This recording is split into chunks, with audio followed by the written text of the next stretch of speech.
about why all energy healing and therapy and shamanism and Asian medicine and acupuncture and all that other stuff that you've been doing to heal yourself, so that you can stay out of toxic relationships, you can stay out of narcissistic relationships, you can start to find healthier relationships with yourself and other people, you can find romance, you can find soulmates. You know, I know that's why you've been on that path. And so today I'm going to be really, really clear about why what you're doing is the right thing, but it's been done in the wrong way. And when you understand how to use all the tools you've been studying all of your life, crystals and essential oils and self-help books and seminars and meditations, and why those only worked about halfway. So I'm Rita Hickman. I'm a body-mind expert, and I'm a shiatsu massage therapist. And I've been doing that, I think 14 years now.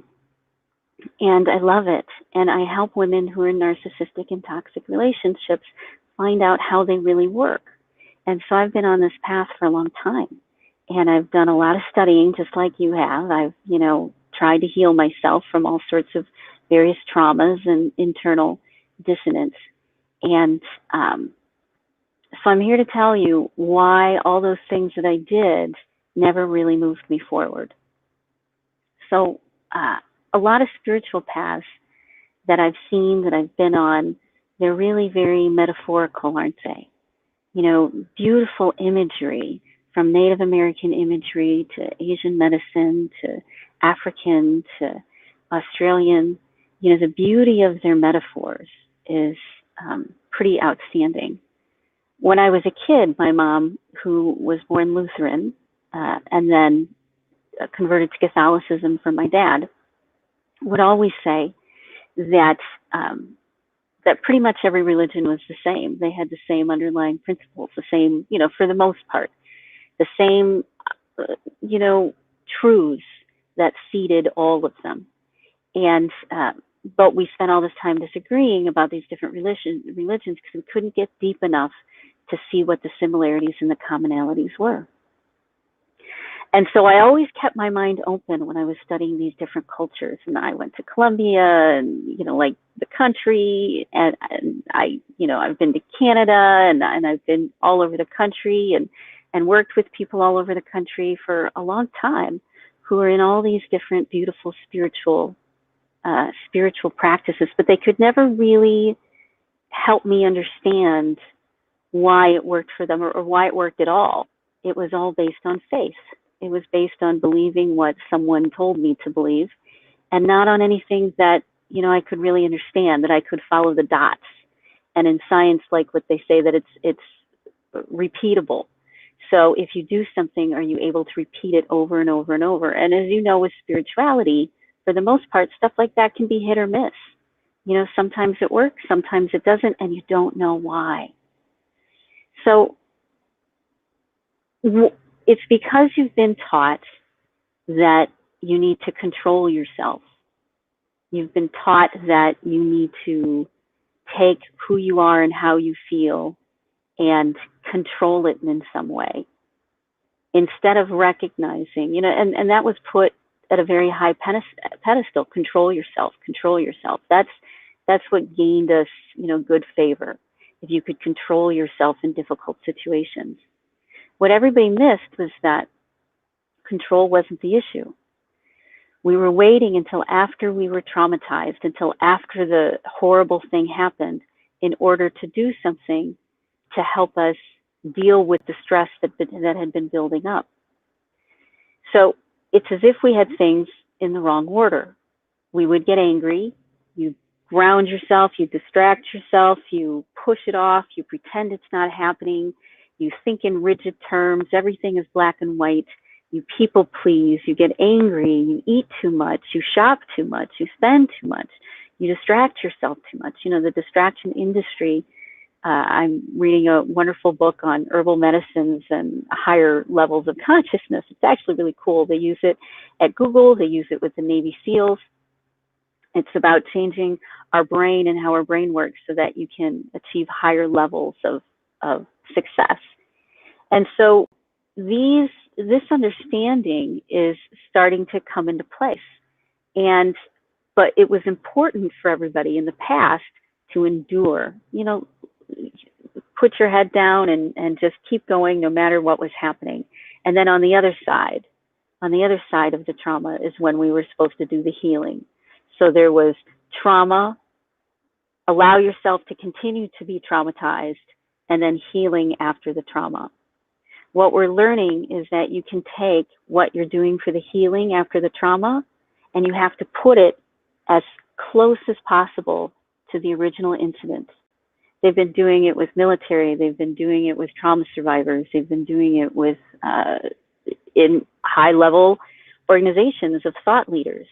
They're starting to understand that you need to address the trauma before anything else happens. You have to flip the switch. The longer you stay in a place of fight or flight because you're enduring, because you're powering through, because you're distracting yourself, the longer you do that, the more trauma builds up, the more stress and trauma builds up, and actually you end up stuck. It's like your wheels keep spinning and you can't get anywhere because you actually can't, because you're spending all of this time in anger and hurt and frustration and denial and confusion and overwhelm and anxiety. We're spending so much time there that you're not actually moving forward. And so if you're going to address things, they really need to be addressed on the front end. Something needs to happen. Let's say for me, I spent the majority of my life being frightened of angry people. If someone would get angry, my heart would race, my stomach would clench, and I spent my entire life trying to avoid making people angry. I got really good and really intuitive at supporting people and serving people because I didn't want to make them angry. I didn't want to be in the position where somebody was angry at me, not because they didn't have the right, but because it made me so sick to my stomach. It made my heart beat so hard that I just couldn't stand it. And so I would avoid it. I would avoid at all costs doing something that would make somebody mad. And I would endure, right?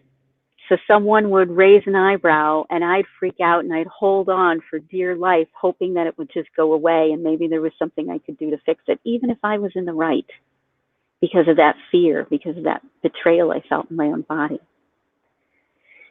So how do you do that? How do you use your tools so that they're the most effective? I'll give you an example.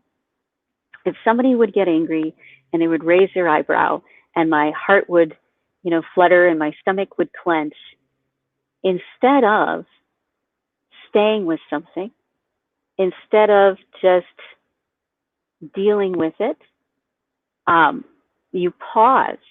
And in that pause, you do something to bring your nervous system back into alignment with you. Because when you're angry, when your stomach is clenched, when your heart is beating, when you're stressed out, you are off balance. And the most important thing you can do is to get yourself back in balance before you do anything else. Now, that's a muscle that a lot of women have a hard time with. We get hijacked by our own emotions. And it's something we have to build, where we practice and we experience pausing. And in that pause, in that time that we have away, even if it's just a moment, instead of reacting, we're calming down our nervous system so we can respond. We're taking care of our own needs first. Your needs have to be addressed immediately. And when you address that, when you turn to yourself and say, I love you so much that I don't want you to keep experiencing this place of stress and anxiety and depression and panic and overwhelm, when we turn to ourselves and say that, that's what creates the change physically, on a physical level, in your brain, in your body, not just in some metaphorical thing like, oh, your immune system is boosted. What's actually happening is when you turn to yourself and love yourself first, it tells your body that it's okay to move forward, that it's okay to think about this, that you don't need to run away. It tells yourself that you don't need to run away anymore because you will take care of your own needs. So what does that look like? Pausing and regulating. It means that you stop, you take a breath, and then you do something, anything that makes you feel good. Maybe you decide to watch a funny movie. Maybe you decide to go for a walk. Maybe you decide to hug a tree. But whatever you do something that makes you pause, get your system back into a regulated state, and then process through what really happened. Look at it from different angles. Look at it from different perspectives. Understand it from different points of view. You can't solve a problem when you're dysregulated, when you are stressed. You can't solve a problem, not very well.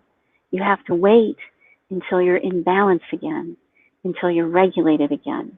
And when that happens, then you can process through and look at it and decide what you want to do next.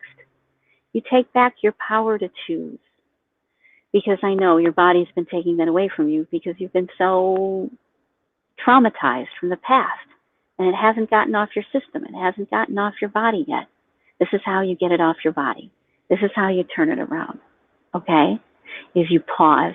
When you're angry, frustrated, hurt, upset, pause. Do something that makes you feel good. And then process through. And you can go forward. I know this sounds so simple, doesn't it? And what does that really mean? Well, if you're struggling with understanding what it means, just keep watching these videos. You'll get more information every time, every day. You'll see another perspective and another point of view until you get it, until you know what I'm talking about.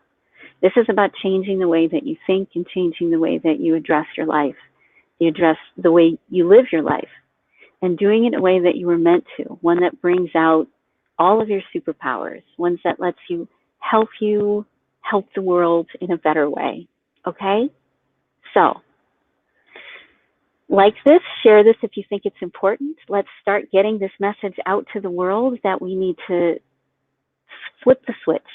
That's all we need to do is learn how to flip the switch and how to flip the switch on our terms when we decide, when it's right for us.